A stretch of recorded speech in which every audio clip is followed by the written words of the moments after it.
Welcome to the Deep Dive. Today we're jumping straight into a situation that's frankly rocked global stability. We're talking about the Middle East following these unprecedented U.S. military strikes on Iranian nuclear facilities. Yeah, things escalated incredibly fast. June 22nd, June 23rd, 2025.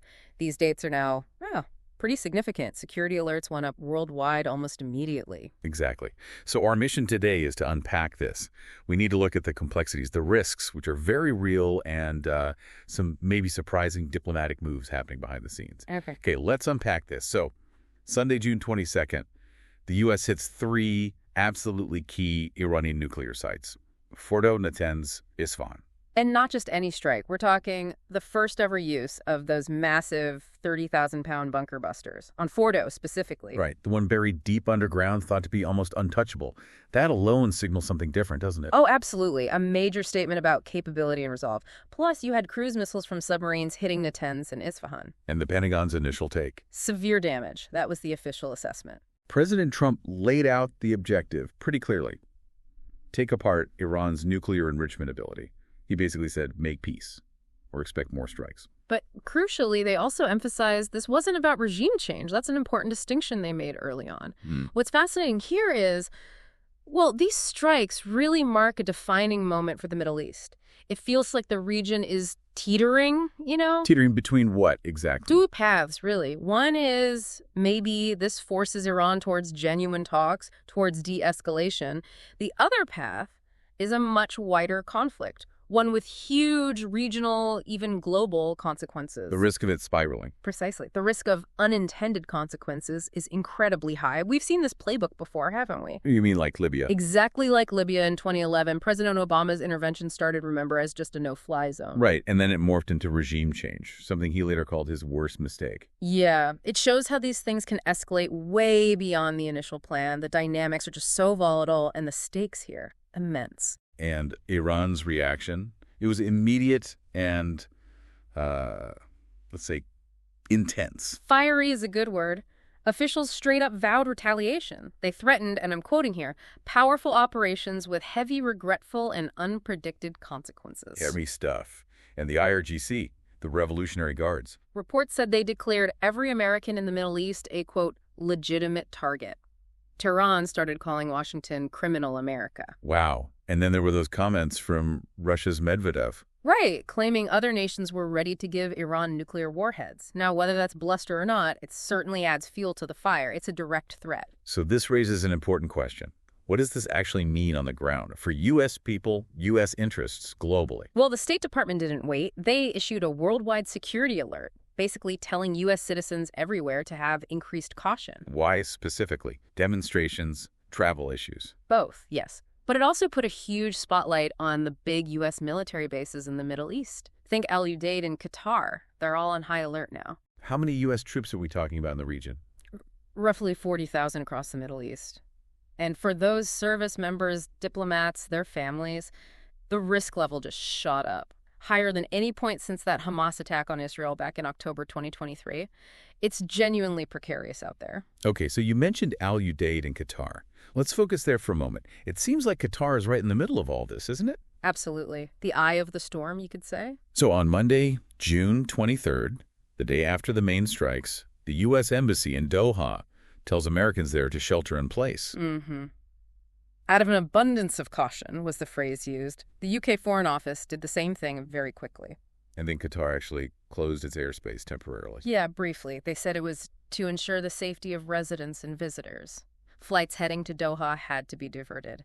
It shows you how seriously they took the potential for something to happen. But if we connect this to the bigger picture, isn't there a bit of a contradiction here? Yes. That's where it gets really interesting.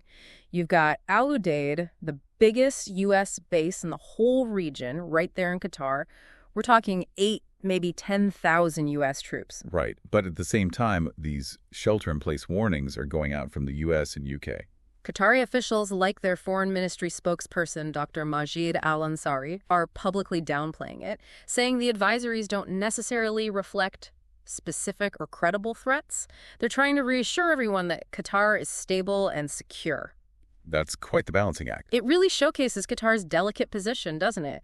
Projecting stability while sitting right next door to this major escalation and hosting the very U.S. forces involved. It is a tightrope walk, for sure. And they've been walking it for a while, haven't they? Oh, years. You just have to look back at the blockade from 2017 to 2021. Saudi Arabia, the UAE, cutting ties. And Qatar actually got closer to Iran then, right? Iran helped with supplies, opened its airspace. It did. But, and this is key, Qatar was still playing both sides very carefully. Even during the blockade, they were upgrading allied aid for the Americans. And they backed a U.S. arms embargo against Iran at the UN in 2020. Exactly. And they were apparently quite hesitant to let Iranian banks operate in Qatar, likely trying to avoid U.S. sanctions. So it's long game they're playing. Keep Washington happy, keep Tehran talking. Precisely. And that long game gives Qatar some pretty unique advantages now, especially as a mediator. How so? Well, they've built up these, let's call them clandestine intelligence relations with Iran's deep state. We're talking about the Revolutionary Guards, the real power players behind the scenes, not just the diplomats. Is there evidence of that? Think back to 2015, when those Qataris were kidnapped in Iraq. The negotiations for their release reportedly involved figures like Qasem Soleimani himself, the powerful IRGC general.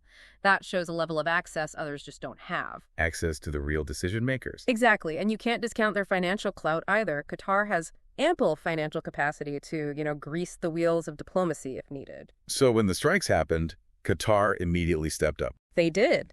They expressed regret over the deterioration, called for an immediate cessation of military operations, and started working the diplomatic channels hard to try and de-escalate things.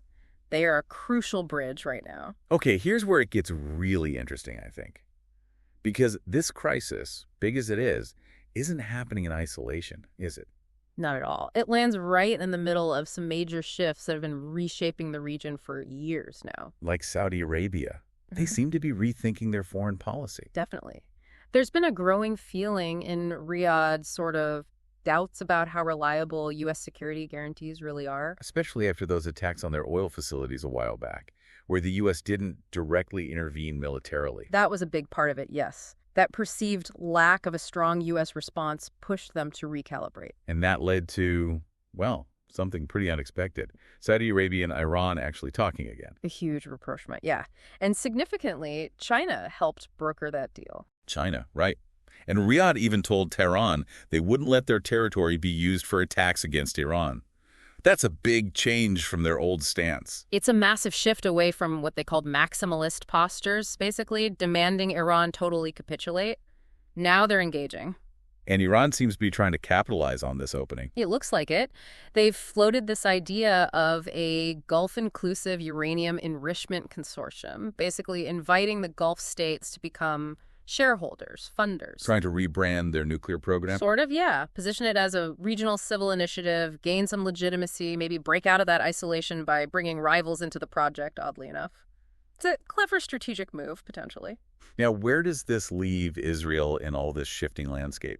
That's a key question. There's definite concern in Israel about President Trump apparently bypassing them on some sensitive issues like talks with Iran or other groups. And the arms sales issue, F-35s potentially going to Gulf countries. Yeah. Right. The worry is that could erode Israel's qualitative military edge, its traditional military superiority in the region. That QME is a cornerstone of their security doctrine. So with normalization talks stalled and maybe feeling a bit isolated diplomatically over Gaza, Israel seems kind of on the sidelines of this particular U.S. Gulf dynamic right now. It appears that way. And you mentioned China earlier. Their growing diplomatic role brokering the Saudi-Iran deal, that's significant too. How so? Well, it introduces another power center, doesn't it? An alternative axis of influence. It just further dilutes that traditional U.S. dominance in the Middle East. A more multipolar region. Exactly. This multipolar evolution gives countries like Iran more strategic options. The old containment strategies based on U.S.-led alliances just aren't as effective when China is actively playing a diplomatic role.